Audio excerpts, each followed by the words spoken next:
உதயநிதி ஸ்டாலின் அவர்கள் என்ன பண்ணிருக்காரு, லஞ்சுக்கு கிளம்பிட்டாரு சார் வீட்டு பக்கம். வீட்டு பக்கம் கிளம்பினோடனே எனக்கு சைஸா நேரு அவர்கள் ஏவாவில் அவர்கள் போன் அடிச்சு ஸ்டாலின் அவர்கள் கால் பண்ணி கிளம்பிட்டாருங்க அவர் வீட்டுக்கு அப்படின்னு சொல்லி சைஸா போட்டு விட்டுறாங்களா சார். விகடன் வந்திருக்கு. அவர் வந்தாருன்னா இவங்க எந்திரிச்சு போகலாம்.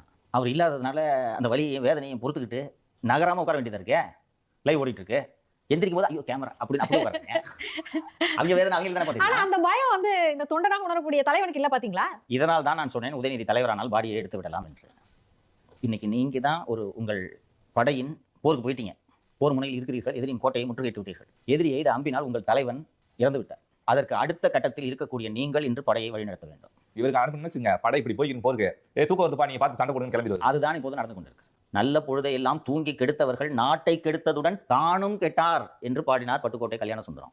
அதுதான் இவர் பண்ணிட்டு இருக்காரு. கவுந்தச்சு ஊட்ட தூங்கிட்டு இருந்தீங்கன்னா கொஞ்சம் யோசித்து பாருங்கள். ஒருவேளை ஸ்டாலின் ஜெயித்திருந்தால் இவர் அவைக்கு வந்திருப்பாரா? வலிக்குது. வேலை செய்ய சொல்றாங்க.